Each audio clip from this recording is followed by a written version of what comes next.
Good afternoon, everyone, and welcome to the news behind the news with Ralph Kintav on Mix 94.7 FM. I hope that you guys have been having a good day so far, and thank you so much for tuning in into today's program.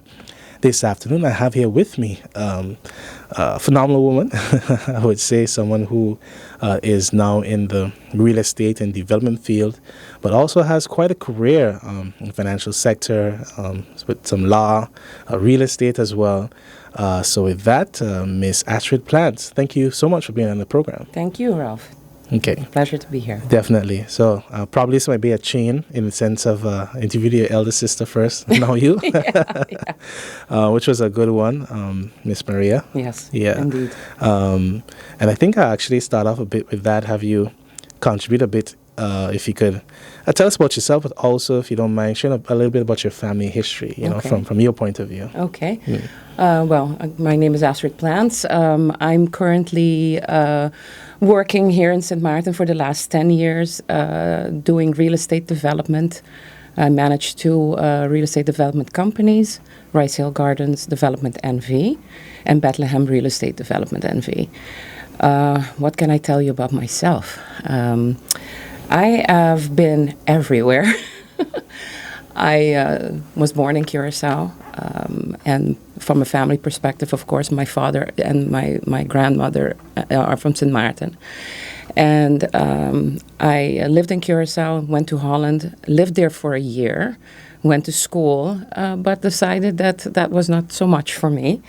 Moved to California, where I followed a course in paralegal studies, and was a paralegal for many years in a variety of fields, civil litigation, bankruptcy, insurance defense, family law, and last but not least, criminal law, which was very interesting.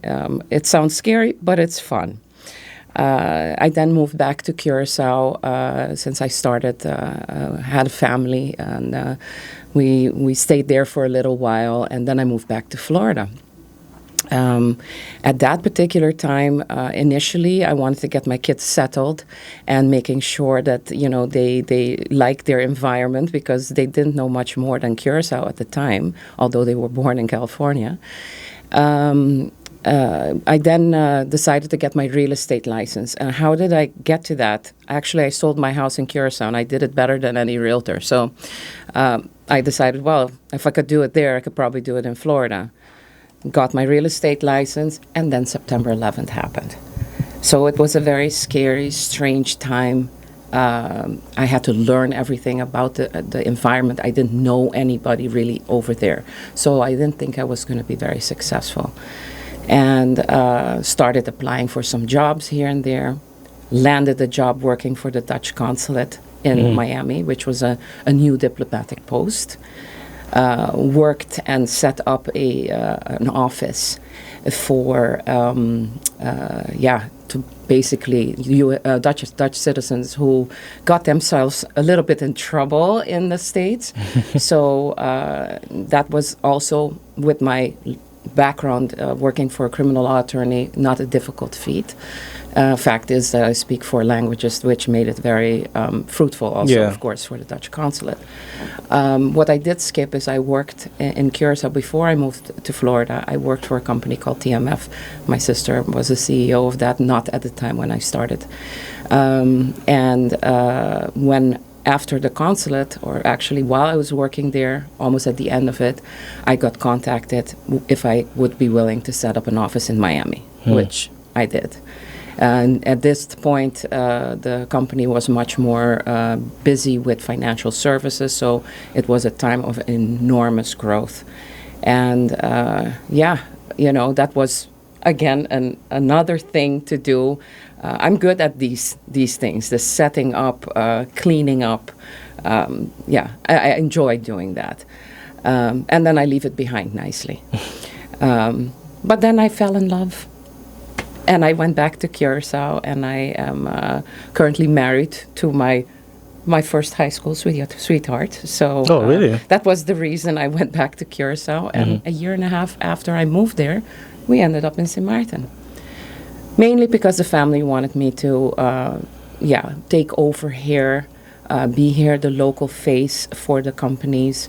Of course, I have a vested interest in it. So, and just to try to get the situation with the projects moving. We of course had a good lull of real estate here after the crash in 2008, and this was everywhere in the world. So it was best, it was kind of a trying, difficult time to get things started, but here we are in a much different time. Yeah. I moved here in 2012, so I came here 4 years after the crash.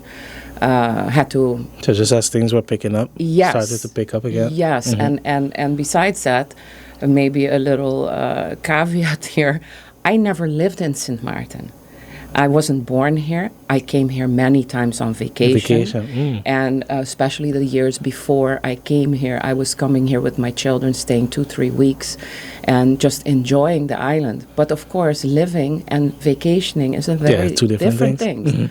So you get to learn to know people, who's who, what do they do.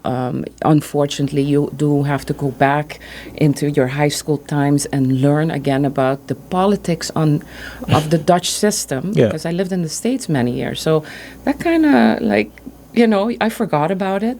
And so while, it's just, call it general education, which you kind of need to know as a citizen of a country. Yeah. So so since then I've been busy doing things, and over time I've learned how to tackle something better than I did in the beginning. So, Okay, that's pretty interesting, you could probably write a book with that story. Yes, you did ask me about my family. Yeah.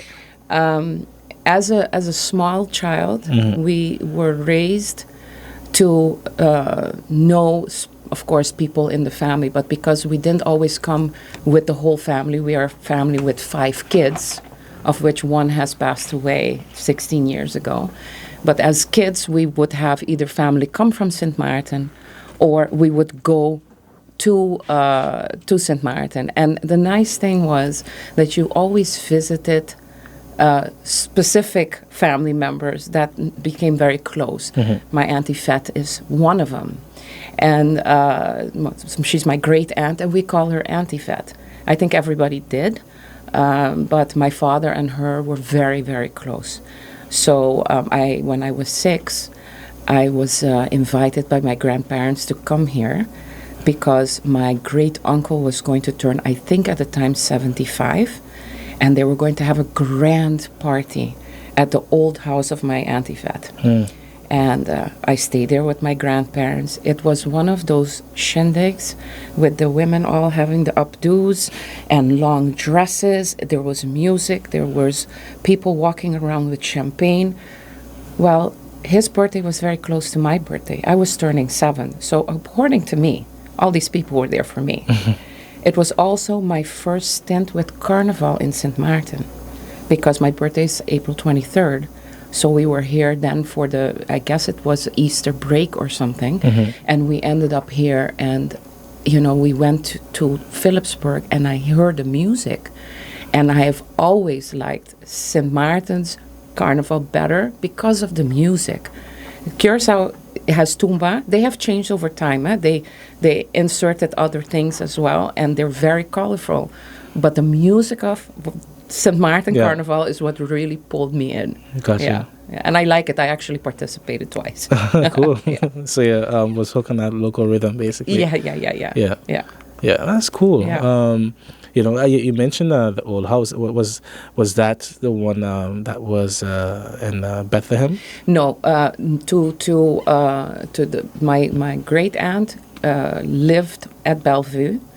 She had she had a house there for many, many years, and then later, I don't know when exactly, they built another house, and it was more modern. It had a cellar, etc. Gotcha. So I think her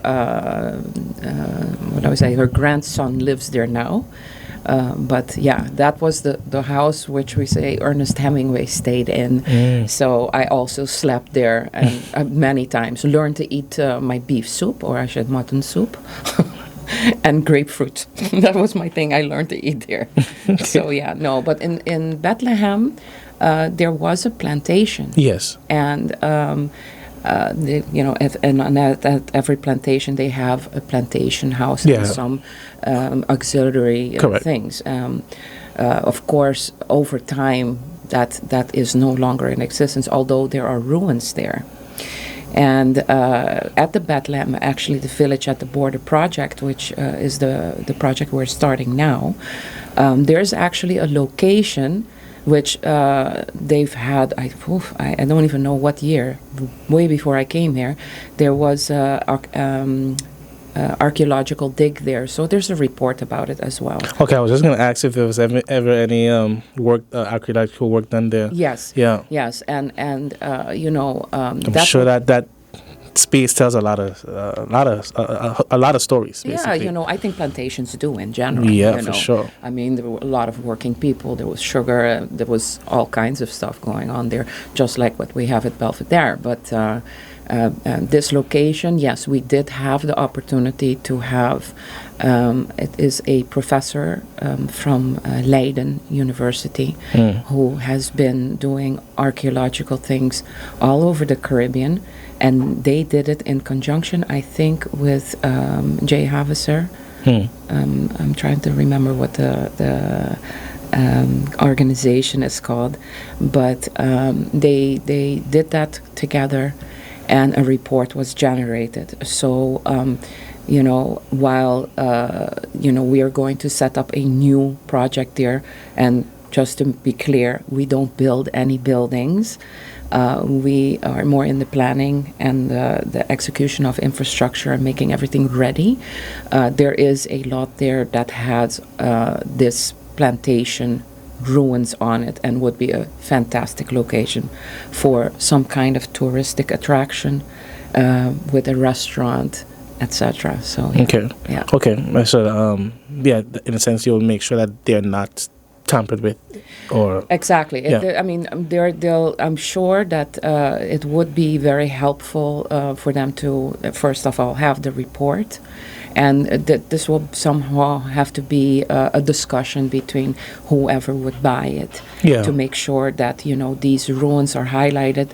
Of course, the best way is to also maybe, if they have some feel for it, to rebuild something similar to make sure that that heritage of the island, that we keep bringing that up, because I don't think that enough is there about that. Yeah, as you mentioned, wasn't until like late high school that I found out about the Bethlehem plantation. So definitely schools, it would be good if schools could also do some tours there, because overall there were so many different sites on the island, actually, be it as far as Malho, you name it, that had a lot of different ruins and so forth. But with our rapid development, sometimes we didn't consider the need to preserve those spaces, or at least build around them, because again, it tells part of the story of our island. Of course, in plantation sense, that was slavery, which is an extremely dark period in world history. Right. But it shows our progression as a people, from such a dark period to building our communities. And it's so also forth. actually giving some type of a tribute, because the history of St. Martin is, while I understand, of course, with the tourism product, it is important to have places where they would like to stay, and good eateries, etc. I am all for that. However, the quality tourists are looking for more than that. So, we've heard it from the cruise industry many, many times. Is there nothing more of a historical experience that can be had? And we need to do more on the Dutch side to keep the tourists on the Dutch side. Many of the cruise tourism goes in a bus and they end up on the French side. They go and spend time there. Not that I'm begrudging them, because we are one island, but the highlighting of our history is something that needs to be coveted, We really need to work harder on that. And we also have, of course, Belvedere, which is actually a double plantation, Belvedere and Bethlehem, and Bishop Plantation. So, correct. Yeah. And there we would love, and we have basically reserved it as family. We have reserved it as something that will become a historical area. But I don't have to tell you, it costs a lot of money. Yeah, of course. We need to do first there an archaeological dig. And the plantation house, which over time, after one hurricane after the other, also, of course, caused the actual plantation house to be ruined. Yeah. One of the most important things for us as family, and the reason why we are so adamant about doing something there, is because my grandparents lived there. My father was born there, as was my uncle, and another segue back to my Aunt Yvette. My Aunt Yvette was asked her hand in marriage over there by Constant Fleming, her first husband. My grandmother was the strict bigger sister, and one could sit on one side of the porch, and the other could sit on the other side of the porch, and my grandmother would sit in the middle. And that is how they courted, yes, in those days. It's yes, true. Yes. Yeah, I heard enough stories of such cases. Unlike today, where it's like, hey, you pick up your girl and you head out. Now it's like WhatsApp, well, Facebook, texting. But, I mean, but there was a process. In Yeah, definitely. But for us, to write the father letter and So in Curacao, they have a saying. That milumbrishi tadera ayanang, and that means that your belly, the piece of your belly button with the cut off, your navel string, is your navel string is buried in that land. In other words, your roots are there. Yeah. And so while it is not mine, but it is my father's. And, I lost my father at age 21. I was very young when he passed. So for us, it would be a major accomplishment and a major, just a good feel of a contribution, not only basically honoring our grandfather, grandmother, my father, my uncle, but also bringing something to St. Maarten that we really would love to bring. But for that, we will probably need to get into some collaboration. We're just not there yet. Yeah. I'm doing Rice Hill Gardens right now, which is a project I found here already in existence, and things were happening. I can proudly say that we're at almost the end of Rice Hill. We're building our last street in Rice Hill now. Over time. So all lots there are sold? No. Okay. We still have larger and more high-laying lots in Phase 2. In 2018, I think we finished Phase 3A in May of 2019. And that was 18 lots. We sold 14 of those. And I'm now doing Phase 3B. We are literally we're still excavating. So we are in construction, we can say, and I've already sold 7 lots. There's not even a road yet. But the people have sufficient belief in seeing the rest of the project to know that we are not those that say, oh, we're going to sell you something and you will not have your utilities there, you meet a wall. We really concentrate in having proper drainage. Yeah. So it's prefab in terms of infrastructure. Infrastructure, they come in, and what they will find is underground everything, including fiber. We have Talam fiber there, exclusive. And in addition to that, we have, we just finished in November, we have a small playground. Okay, that's nice. We have a maintenance location not too far from that, and we have also now garbage and recycling. So this is, of course, only for residents. But instead of the residents have to drive out with their garbage, they're now able to bring that inside in a location where there is a big bin that is covered, and we have 4 bins for recycling, all specified with signs above, making sure that everybody partakes. And I can tell you, people are recycling. So it's kind of like the movie, if you build it, they will come. Yeah. While they didn't have the habit of recycling, they are now full on recycling. So I would encourage any place that During the community development, to yeah. also do this, but do it in a way that it is not, nasty. You got to Yeah. make it sure it looks. People that come, they say, "Wow, this looks great." It's Because gotta have a good with feel. that it as you said, if you build it, they will come. But with that, it becomes ingrained in persons, and then even their children. Yeah. When maybe with adults, you may not have been used to recycling. I will but then, tell you, yeah, it's funny that you say this, Yeah. because you know who taught me recycling? It's actually my son. My son Jason, who's almost 27 today, when we moved to Florida, announced to me when he was 5 years old that a green and a blue bin would be brought. He didn't explain anything else. That's all I knew. Next day, indeed, on my driveway, there they were. And that was recycling. And, you're so in the habit of putting something in the trash, you would be like, "Mom, no, glass, blue or green," or whatever you would do. And so as an adult, I actually learned together with my children. When we had the presentation of the basically opening of the new areas that we did in the end of November, beginning December, I told each household, you need to make recycling. There's one person should be appointed as the recycling police. That is the person that's going to enforce everybody to say, "Hey, you're not recycling properly," and it works. The people, so the residents there are very happy to have this extra. Yeah. What stands out is that structured development. Yes. Because we can't change the past, but it doesn't mean that we can't learn from our mistakes. Where as you talk about having the infrastructure in place and all of that, but also changing of the landscape where people's habits are concerned. You build for that, right? But also, I think a good addition is, even as you talk about the tourism and so forth, what this project seems to add to is in creating value inland. So not just along the strip where Great Bay, which is town.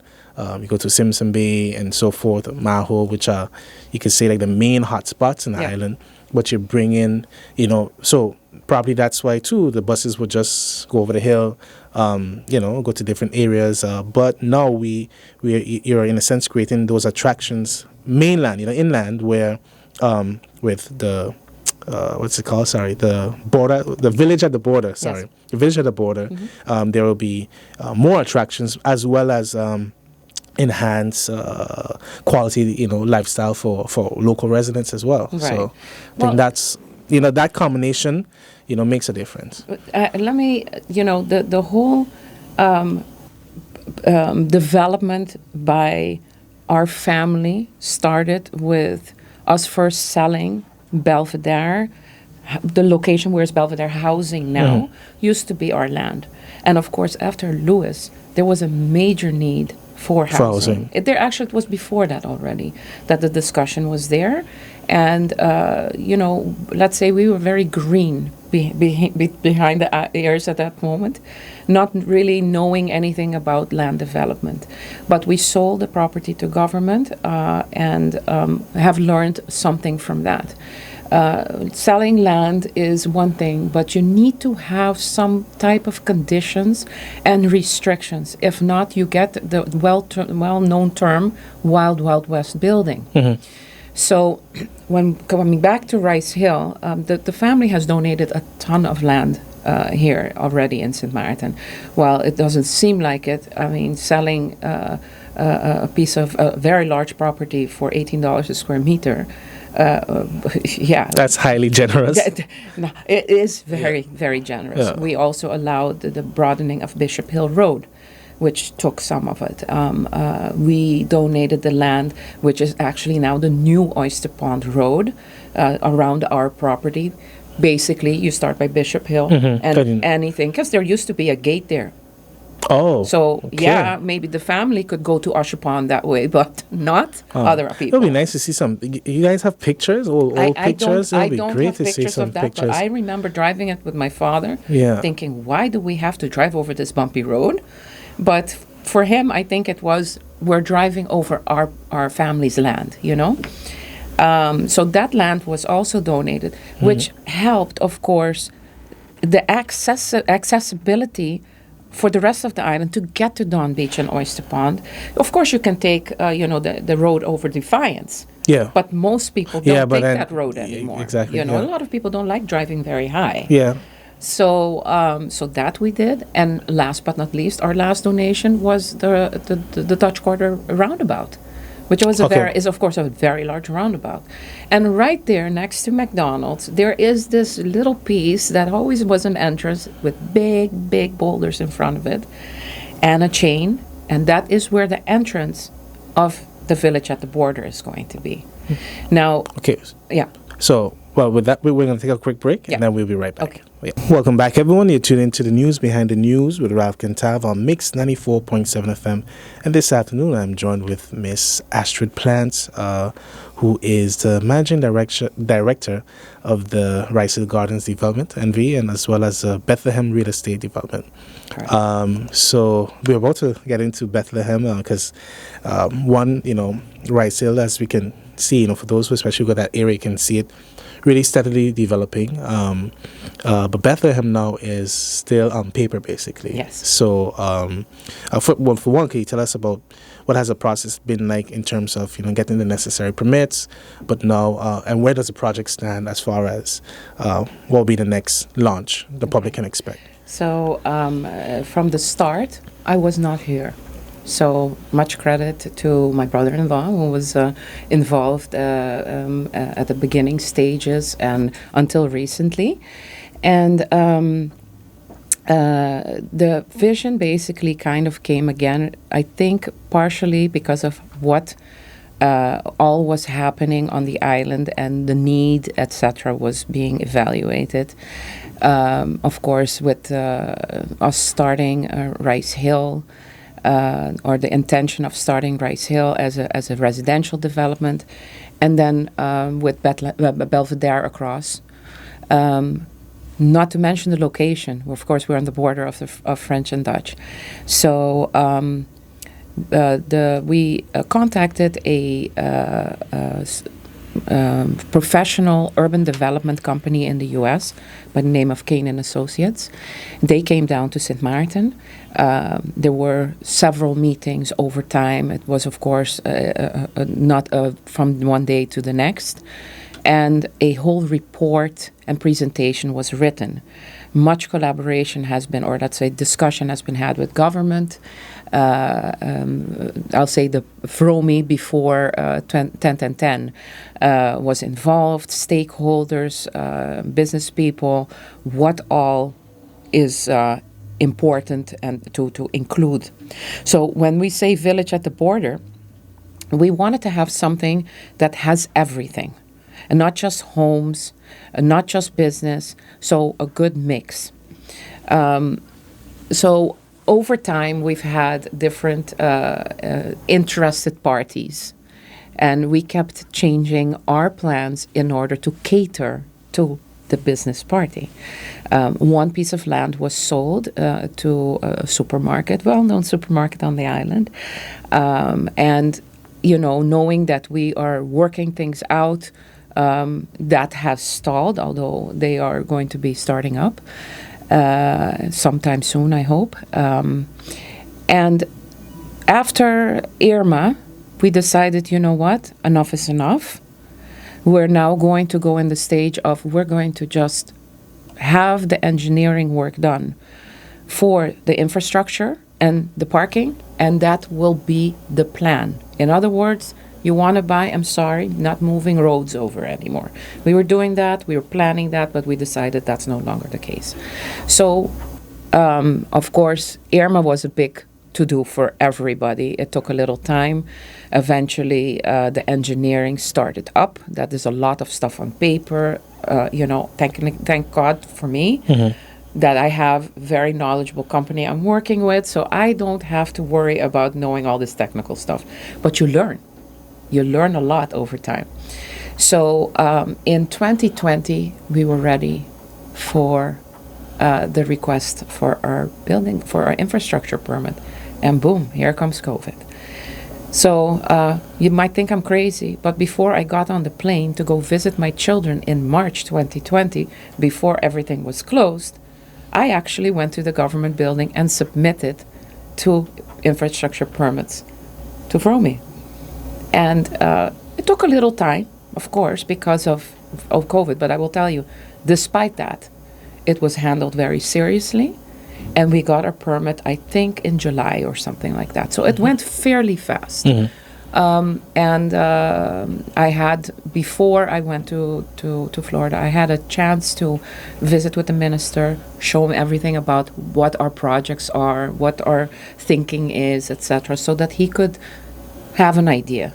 And, being, of course, he is from Middle Region, he knew a little bit about the project. I think a lot of people know a little bit about the project, but he definitely gave his stamp of approval. We just recently, on the 22nd of February, 22 to 22, had the opening, or I say, no, it's non-official, symbolic groundbreaking at Bethlehem. So, what all has to be done. So we got the permit, great.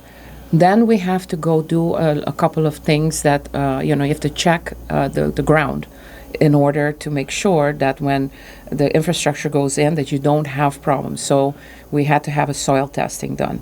That also took a little bit of time. But once we got that all done, whatever needed to be changed on paper was.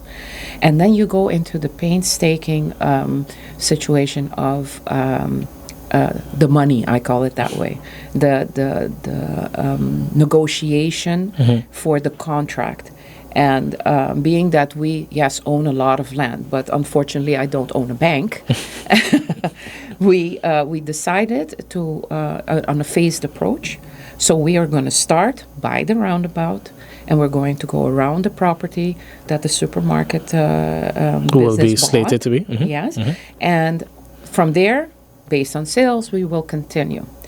Now, what is the idea of the village at the border? Well, as you can hear, already a supermarket. We have names for the roads that all have to do either with plantation or with the location itself. So we have Village Main Street. Well, Main Street is kind of like a front street, or, not a back street, but a front street more. And there, what we envision to have is when people buy lots, that they are going to build a, let's call it a business. They're going to build a structure. The structure has to have a facade, as what we unfortunately are missing a lot on the Dutch side, which is the old style, what you see a lot in Orient Bay now.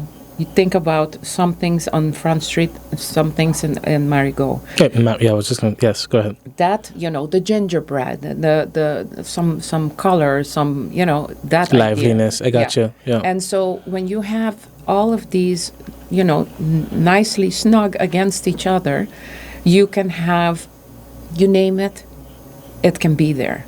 You can have a dentist's office. You can have a doctor's office. You can have a pharmacy. You can have maybe a cigar bar. It sounds crazy, but I always like the cigar and wine bar. It's a fun thing. But even hairdresser, entertainment, something. There's a location for some entertainment as well. We have a bigger location for that. You mean for a mini theater? It could be. Look, there's been discussion in the past about a cinema. That's not off the table.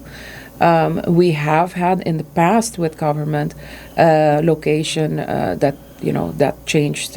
We had it twice on the books for Performance Arts Center. And those are things we welcome, except we are not going to cut corners. Yeah. That is something we do not do. We want anybody to build quality. We are building the roads, putting in the infrastructure.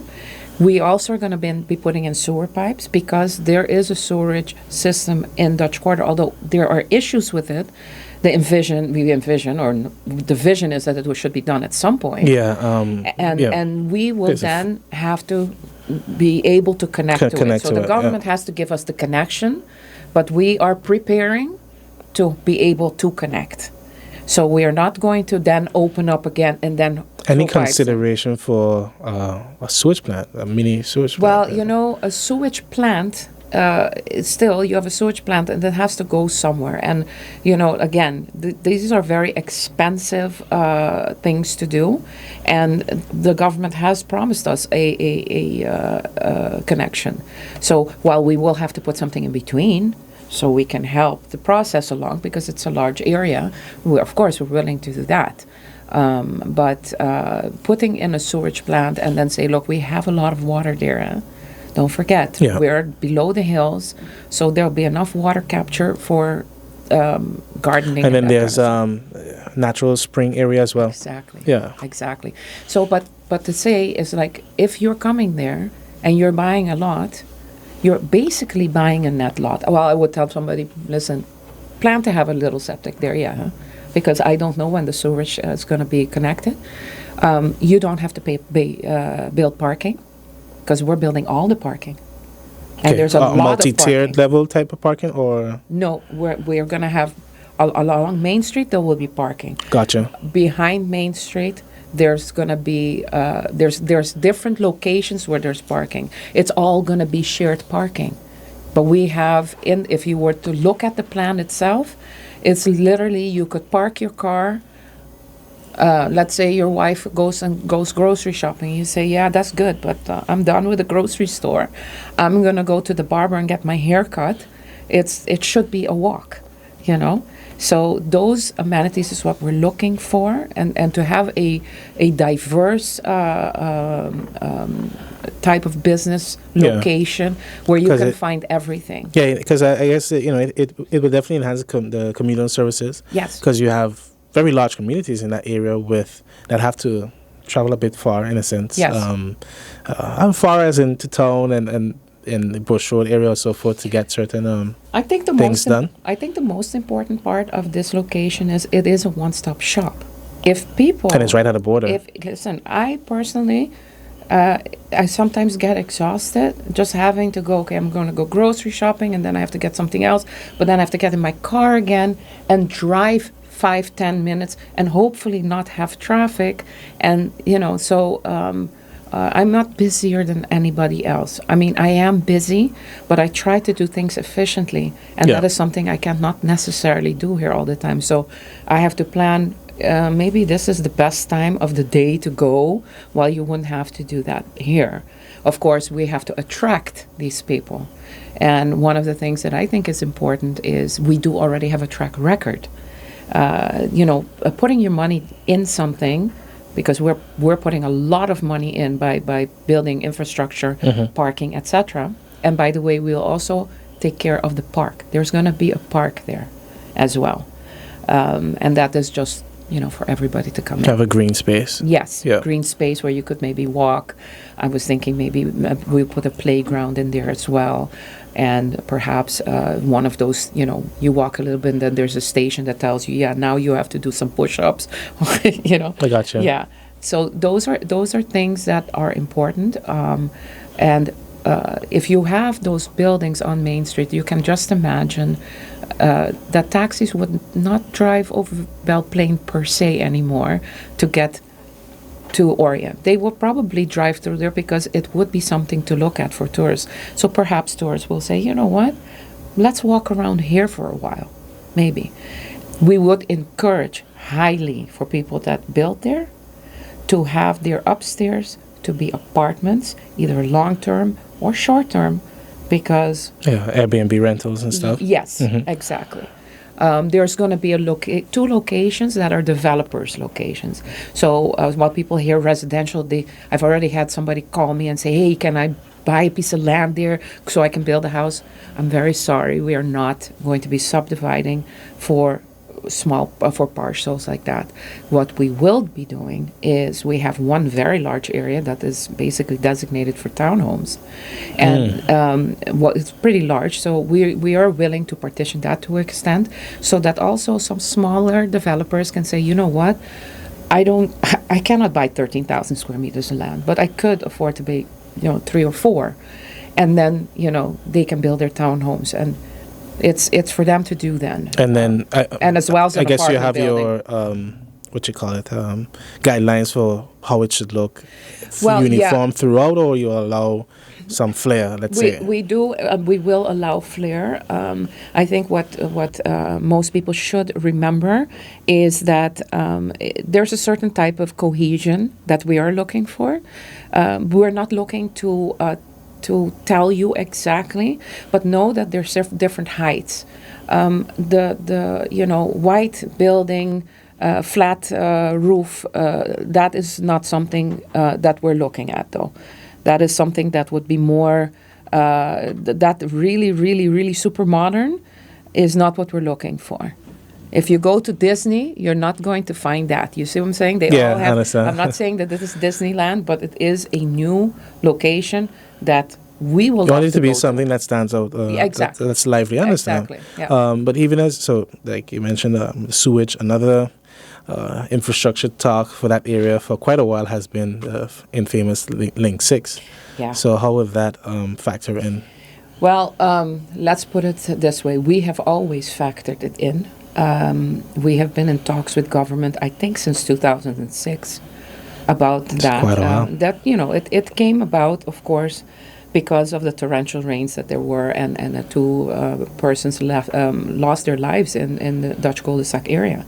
And the UNESCO report that came out was, okay, here you have the most densely populated area on the Dutch side of St. Martin with one road going in, but not the possibility per se for people to get out.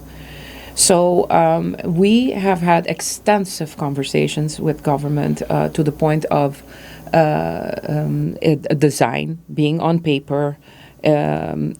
But unfortunately, even though it was on the budget of government several times, it was also removed. We've had, of course, several governments falling. So the continuity of government has definitely been a problem. And lastly, it was presented to the World Bank and placed on one of the to be executed projects. But due to, let's say, some demands of other landowners, unfortunately, it seems to now again have been stalled. So, not saying it's off the table. Mm-hmm. It's just that you gotta cross wait those for it. hurdles. Yeah. And if I need to eventually decide, well, guess what? Because we have Village at the Border, which is the lower part of Bethlehem. We have the middle part of Bethlehem. And we have the higher part of Bethlehem. If we have to make a road to connect, then that's what we're going to do. Because I cannot be held hostage. We've waited a long time, kind of hoping on Link 6. We can't do that anymore. Yeah. But we hope that government will do it. We've offered solutions, and that's all we can do. So at this stage, we have quite a bit of developers, project managers and stuff on the island. So anyone who's interested in getting stuff kicked off, they will just contact you. Correct. And then you will let them know based on the requirements and guidelines you have? Yes. I mean, we do have some things to work out to a certain extent. We're willing to listen to ideas. But yes, they should contact me. We have a website. It's www.bred for Bethlehem Real Estate Development. So it's brednv.com. Okay. My contact information is there as well. There's an email, my phone number. I think most people know somehow to find me, so that's not a problem. But yes, we are looking to build this community. It is not a community where you can buy a piece of land and sit on it. You will have to build within short. So it is you buy and then you get into the planning stage. And yeah, there's certain requirements because it's not like a residential community where you can buy a piece of land and sit on it for succession. No. I got you. Yeah. So, but if someone comes to you, are you requiring that they have a plan already in place, or they just make a pitch, or just you can buy the land, but you just have to execute as you listen, said? Most people don't have an actual plan in place. They come and they tell me, we're looking for a piece of land for such and such a reason. And then we will see if we can fit that. For instance, there's no industrial stuff coming there ever. We're not going to have industrial things. Commercial, is what we're looking at Bethlehem mostly. Primarily, okay. And so that doesn't mean that if you're a commercial person that you can just buy one lot. Certain things are structured in such a way that it can be a whole block, call it, you know.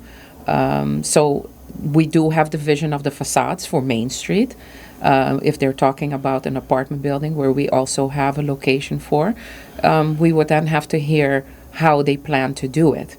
I don't anticipate somebody coming and showing up on my doorstep and already having a drawing, but they need to have a certain idea as to what it is, and we will also have to then look and see if, you know, we can convince them to also say, okay, let's see if we can make it in a way that it will look and enhance whatever is coming there. Gotcha. So yeah, that is important. Okay, so in the meantime, you've had some lots that have been sold. Yeah, 2 lots. 2, okay. One for the supermarket. Again, that was quite a while ago, and the recent one was for a furniture store.